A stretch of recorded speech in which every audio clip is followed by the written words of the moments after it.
अपन बात करते हैं संक्रमण तत्वों के गुणधर्म। संक्रमण तत्वों के सामान्य गुणधर्म भी होते हैं और विशिष्ट गुणधर्म भी होते हैं। संक्रमण तत्वों के सामान्य गुणधर्म में क्या आते हैं?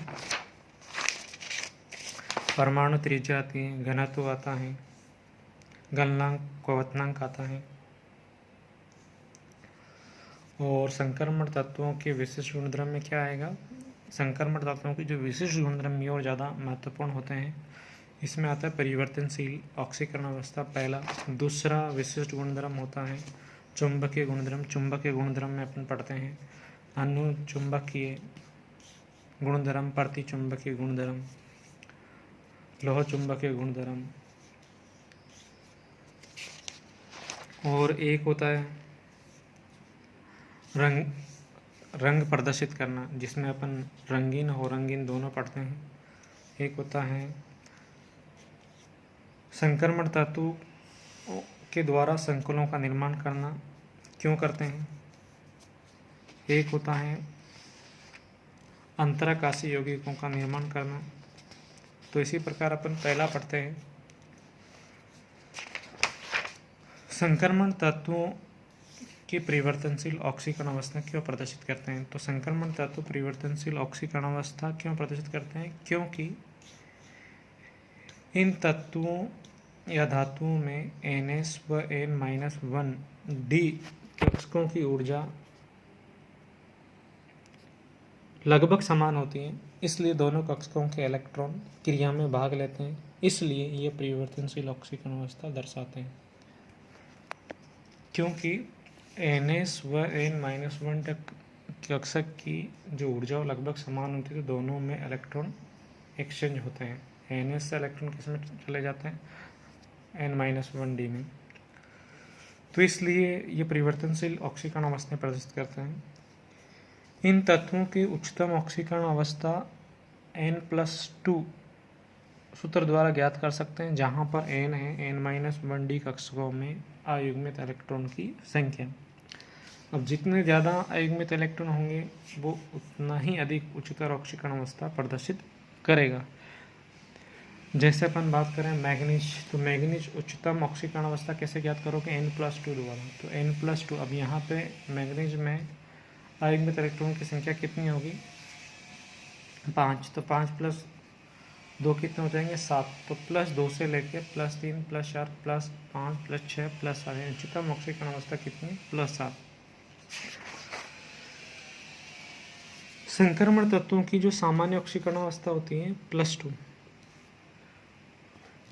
और 3D श्रेणी में उच्चतम ऑक्सीकरण अवस्था होती है +7, और D ब्लॉक तत्वों में उच्चतम ऑक्सीकरण अवस्था होती है +8, जो ओस्मियम और एथेनियम के द्वारा प्रदर्शित की जाती है। संक्रमण तत्वों में स्कैंडियम और जिंक परिवर्तनशील ऑक्सीकरण अवस्था नहीं दर्शाते हैं।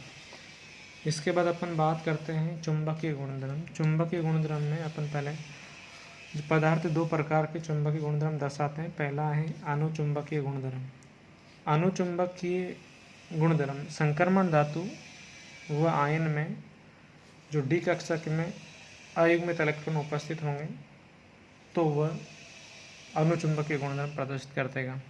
और जो अनुचुंबकीय पदार्थ हैं वो चुंबकीय क्षेत्र से आकर्षित होते हैं, इसलिए इनके भार में अपेक्षाकृत वृद्धि होती है। अब अपन कैसे पता करेंगे कि ये अनुचुंबकीय या प्रतिचुंबकीय है? तो अपन जो धातु, जैसे जो तत्व दिया हुआ है संक्रमण तत्व, परमाणुक अवस्था और आयनिक दोनों अवस्था में देख सकते हैं। अगर परमाणुक अवस्था और आयनिक दोनों अवस्था में D कक्षक में अयुग्मित इलेक्ट्रॉन है तो अनुचुंबकीय है, अगर पूर्ण रूप से भरा है तो प्रतिचुंबकीय है, आप देख सकते हो। इसी प्रकार प्रतिचुंबकीय पदार्थ होता है।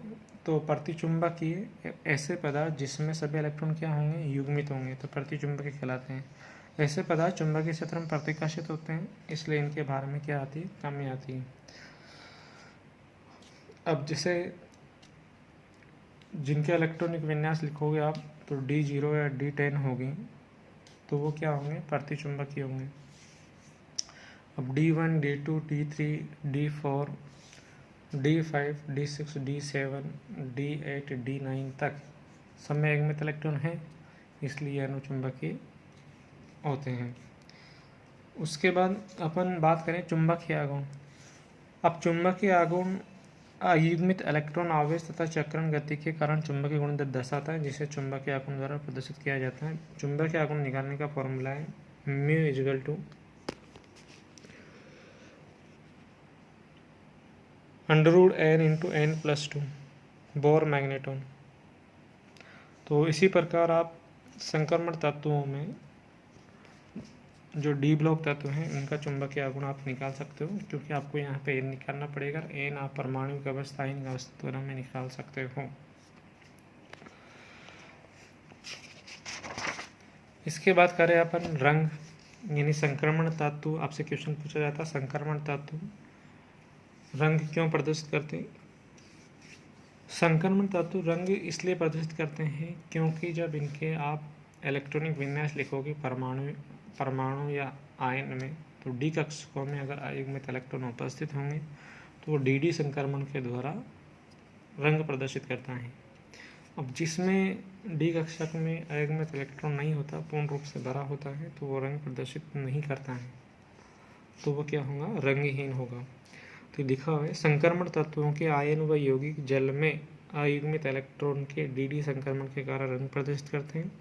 डी संक्रमण के लिए आवश्यक ऊर्जा दृश्य स्पेक्ट्रम के किसी एक रंग को अवशोषित करके प्राप्त की जाती है। दृश्य स्पेक्ट्रम के अन्य 6 रंग परावर्तित होते हैं, जिनके संयोजन से पदार्थ का रंग बनता है, इसलिए अवशोषित परावर्तित एक दूसरे के पूरक कहलाते हैं। जैसे कॉपर +2 है, अयुग्मित इलेक्ट्रॉन होता है तो नीला होता है। जिंक +2 है, ये श्वेत होता है क्योंकि इसमें अयुग्मित इलेक्ट्रॉन नहीं होता है। तो D5 विन्यास वाले आयन रंगहीन या बहुत हल्के रंग होते हैं, क्योंकि स्थायी विन्यास के कारण इनका आयनन बहुत उच्च होता है, जैसे मैग्नीज +2, आयरन +3। कुछ प्रतिचुंबकीय यौगिक आवेश स्थानांतरण स्पेक्ट्रम के कारण रंग प्रदर्शित करते हैं, क्योंकि इनके ऋणायन का आवेश का स्थानांतरण उच्च धनात्मक उच्च प्रभावी नाभिक के आवेश वाले धनायन की ओर होता है। जैसे कैमेनाफॉर है। अब कैमेनाफॉर में मैग्नीज Mn+7 ऑक्सीकरण अवस्था में होता है। अगर आप इलेक्ट्रॉनिक विन्यास लिखोगे तो D0 आएगा। फिर भी ये रंग प्रदर्शित करता है गहरा गुलाबी, क्यों, आवेश स्थानांतरण स्पेक्ट्रम। ऐसे कैसे, K2Cr2O7 है, NO2Cr7 है, सॉरी NO2Cr4 है, C2O है, Ag है, तो सब क्या है, रंग प्रदर्शित करते। क्यों, ये आपको याद रखना है, आवेश स्थानांतरण स्पेक्ट्रम के कारण। अब रंग को प्रभावित करने वाले कारक कौन कौन से। पीएच प्रभावित करती है, ध्रुवणता प्रभावित करती है, लिगेंड की सामर्थ्य प्रभावित करती है।